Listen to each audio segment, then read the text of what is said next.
জানিয়ে দিব এই মুহূর্তে পাওয়া সর্বশেষ আন্তর্জাতিক সংবাদ। শুরুতেই শিরোনাম। মার্কিন সবুজ সংকেতে রাফায় ইসরায়েলি সেনাবাহিনীর নতুন স্থল অভিযান শুরু। পরেই জানাবো নেতানিয়াহুর বিরুদ্ধে ইসরায়েলে হাজারো মানুষের বিক্ষোভ।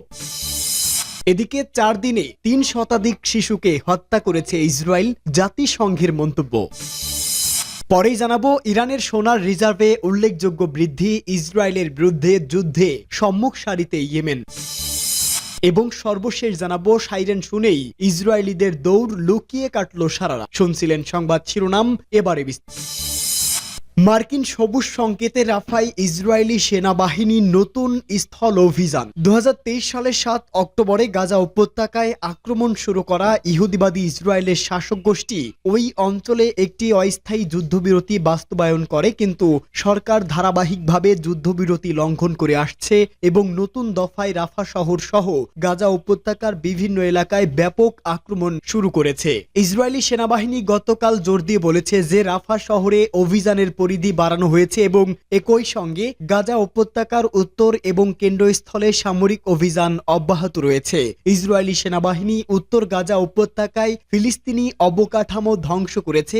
এছাড়া ইসরায়েলি যুদ্ধবিমান গাজা উপত্যকার বিভিন্ন এলাকায় ফিলিস্তিনি অবকাঠামোর বিরুদ্ধে ব্যাপক বিমান হামলা চালিয়েছে। গাজা উপত্যকার ফিলিস্তিনি স্বাস্থ্য মন্ত্রণালয়ের বিবৃতি অনুসারে অক্টোবর 2023 সাল থেকে গাজার বিরুদ্ধে ইহুদিবাদী সরকারের হামলায় শহীদের সংখ্যা 49,600 জনেরও বেশি এবং আহতের সংখ্যা 1,12,950 জনে দাঁড়িয়েছে। মার্কিন যুক্তরাষ্ট্রের সবুজ সংকেতে গাজা উপত্যকার বিরুদ্ধে ইসরায়েলি আক্রমণের নতুন দফা শুরু হওয়ার পর এই অঞ্চলের কোনো এলাকায় এখন চলমান বর্বরচিত হামলা থেকে রেহাই পাচ্ছে না এবং ইসরায়েলি সরকার আবাসিক বাড়ি, স্কুল, শরণার্থী শিবির কেন্দ্র এবং শরণার্থী শিবিরগুলোতে তীব্র আক্রমণের লক্ষ্যবস্তুতে পরিণত করেছে।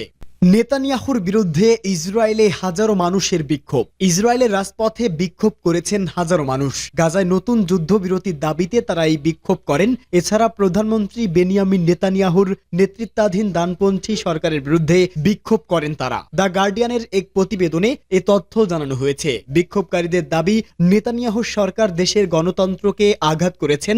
দেশটিতে এই বিক্ষোভের কারণে ইসরায়েলের গুরুত্বপূর্ণ সড়ক বন্ধ হয়ে যায়। আয়োজকরা বলেন, বিক্ষোভ যেভাবে পাচ্ছে তাতে আগামীতে আরো বেশি বিক্ষোভ হতে পারে। ইসরায়েলের অভ্যন্তরীণ নিরাপত্তা সংস্থার প্রধান রোনেন বারকে বরখাস্তের চেষ্টাকে কেন্দ্র করে এই বিক্ষোভ শুরু হয়েছে। তবে গাজায় বিমান ও স্থল হামলা চালিয়ে ইসরায়েল 2 মাসের যুদ্ধবিরতি লঙ্ঘনের পর এই বিক্ষোভ আরো জোরালো হয়ে ওঠে। বিক্ষোভকারীরা সরকারকে রাজনৈতিক কারণে যুদ্ধ চালিয়ে যাওয়ার এবং বিধ্বস্ত ফিলিস্তিনি ভূখণ্ডে হামাসের হাতে আটক 59 জিম্মির দুর্দশা উপেক্ষা করার অভিযোগ করেছেন। তাদের মধ্যে প্রায় 24 জিম্মি জীবিত রয়েছে বলেও মনে করা হচ্ছে। ব্রাদার্স ইন আর্মস প্রতিবাদ আন্দোলনের প্রধান নির্বাহী এইতান হার্জেল বলেন, এই সরকার এখন নিজেকে রক্ষা করার জন্য আরো যুদ্ধ শুরু করেছে।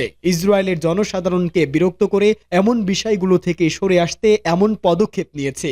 সরকার সম্ভাব্য সব স্তরে বৈধতা হারিয়েছে, তারা ব্যর্থ হচ্ছে। প্রাক্তন সিনিয়র নৌ কর্মকর্তা এবং বিক্ষোভের সংগঠক ওয়ারা নাসাক পেলেত বলেন, আমি মনে করি আমরা আমাদের বক্তব্য তুলে ধরেছি। আমাদের সংগঠিত হতে হবে, আমাদের অবিচল থাকতে হবে, আমাদের মনোযোগী হতে হবে। ইসরায়েল ডেমোক্রেসি ইনস্টিটিউটের আইন বিশেষজ্ঞ ডক্টর আমির ফুজ বলেন, সরকারের বারকে বরখাস্ত করার ক্ষমতা আছে, কিন্তু তবুও প্রশাসনিক আইন মেনে চলতে হবে। 4 দিনে 3 শতাধিক শিশুকে হত্যা করেছে ইসরায়েল। যুদ্ধবিরতি চুক্তি লঙ্ঘন করে গেল মঙ্গলবার থেকে গাজা উপত্যকায় আবারও নির্বিচারে হামলা চালাচ্ছে দখলদার ইসরায়েল। টানা 4 দিনের হামলায় অন্তত 800-ও বেশি ফিলিস্তিনি নিহত হয়েছেন। নিহতদের মধ্যে প্রায় 3 শতাধিক শিশু।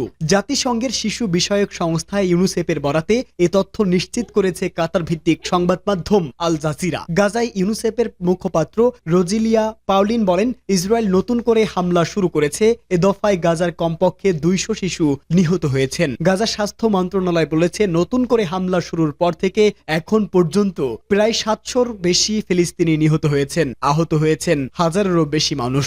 সংশ্লিষ্টরা বলেছেন, ইসরায়েলি বিমান হামলা এবং স্থল স্থল অভিযান তীব্র হওয়ার সাথে সাথে মৃতের সংখ্যা বৃদ্ধি পাচ্ছে। এর আগে 2023 সালের অক্টোবর মাসের 7 তারিখে ইসরায়েলে এই দশকের সবচেয়ে বড় সামরিক অভিযান চালায় গাজার হামাস সরকার। এর পরপরই গাজায় বিমান হামলা ও স্থল হামলা শুরু করে ইসরায়েল। ইসরায়েলি হামলায় এখন পর্যন্ত 60,000-এর বেশি ফিলিস্তিনি নিহত হয়েছেন, যাদের অধিকাংশই নারী ও শিশু। আহত হয়েছে 1 লাখেরও বেশি মানুষ। এছাড়াও নিখোঁজ রয়েছেন কয়েক হাজার গাজাবাসী। জাতিসংঘ বলছে ইসরায়েলি আক্রমণের ফলে গাজার জনসংখ্যার 85% খাদ্য, বিশুদ্ধ পানি এবং ঔষধের তীব্র সংকটের মধ্যে রয়েছে। অভ্যন্তরীণভাবে বাস্তুচ্যুত হয়েছে কয়েক লাখ মানুষ। সংস্থাটি সতর্ক করে বলেছে গাজার 22 লাখ অধিবাসী দুর্ভিক্ষের ভয়াবহ ঝুঁকিতে রয়েছে। ইরানের সোনার রিজার্ভে উল্লেখযোগ্য বৃদ্ধি। ইসরায়েলের বিরুদ্ধে যুদ্ধে সম্মুখ সারিতে ইয়েমেনের বিভিন্ন প্রদেশের বিরুদ্ধে মার্কিন যুদ্ধ বিমানের হামলা এবং বিপুল সংখ্যক বেসামরিক নাগরিকের হত্যার জবাবে ইয়েমেনি সশস্ত্র বাহিনী 18টি ক্ষেপণাস্ত্র এবং ড্রোন নিক্ষেপ করে ইউএস ট্রুম্যান জাহাজকে লক্ষ্য করে হামলা চালিয়েছে। ইরানের সোনার রিজার্ভে উল্লেখযোগ্য বৃদ্ধি। ইরানের মুদ্রা ও স্বর্ণ বিনিময় কেন্দ্রের প্রধান নির্বাহী কর্মকর্তা আলী সাইয়িদি বলেন, নিষেধাজ্ঞার অধীনে সোনার বার আমদানি উল্লেখযোগ্যভাবে বৃদ্ধি পেয়েছে এবং কেন্দ্রীয় ব্যাংকের রিজার্ভ উল্লেখযোগ্যভাবে বৃদ্ধি পেয়েছে। তিনি বলেন, সোনা কেনার ক্ষেত্রে বিশ্বের শীর্ষে 5টি দেশ চীন, ভারত, মার্কিন যুক্তরাষ্ট্র এবং সংযুক্ত আরব আমিরাতের সঙ্গে ইরানের নাম রয়েছে এবং গত 8 বছরে খনিতে 190 টন সোনা আবিষ্কার এ বিষয়ে একটি উল্লেখযোগ্য পরিসংখ্যান। রুজেগর দৈনিক পত্রিকা একটি বিশ্লেষণে লিখেছেন, ইয়েমেনি জনগণ আজ ফিলিস্তিনি জনগণের প্রতি তাদের সমর্থনের মূল্য দিচ্ছে, যা উপলব্ধি করার জন্য জটিল বিশ্লেষণের প্রয়োজন নেই। অর্থনৈতিক সহযোগিতা ও উন্নয়ন সংস্থা ভবিষ্যদ্বাণী করেছেন যে ডোনাল্ড ট্রাম্প প্রশাসনের শুল্ক বৃদ্ধি কানাডা, মেক্সিকোকে এবং মার্কিন যুক্তরাষ্ট্রের মতো দেশগুলোর অর্থনৈতিক প্রবৃদ্ধি হ্রাস করবে এবং মুদ্রাস্ফীতি বৃদ্ধি করবে। সংস্থাটি বিশ্বব্যাপী অর্থনৈতিক প্রবৃদ্ধির সম্ভাবনার উপর ট্রাম্পের শুল্কের প্রভাব সম্পর্কেও সতর্ক করেছে। ইরানের পররাষ্ট্র মন্ত্রণালয়ের মুখপাত্র ইসমাইল বাকাই সাংবাদিকদের সঙ্গে বছরের শেষ সাপ্তাহিক বৈঠকে বলেন, আমরা এমন কোনো আলোচনা গ্রহণ করব না যেখানে সম্পূর্ণরূপে অযৌক্তিক এবং অবৈধ পূর্ব শর্ত রয়েছে। ইরানের পারমাণবিক সমস্যা শান্তিপূর্ণ এবং আন্তর্জাতিক আইন অনুসারে পূর্বে উত্থাপিত এবং পরীক্ষিত যে দাবিগুলো ইরান কর্তৃক ব্যর্থতা ও অগ্রহণযোগ্যতা হিসাবে প্রমাণিত হয়েছে সেগুলো পুনর্বিবেচনা করা অবশ্যই একটি ভুল।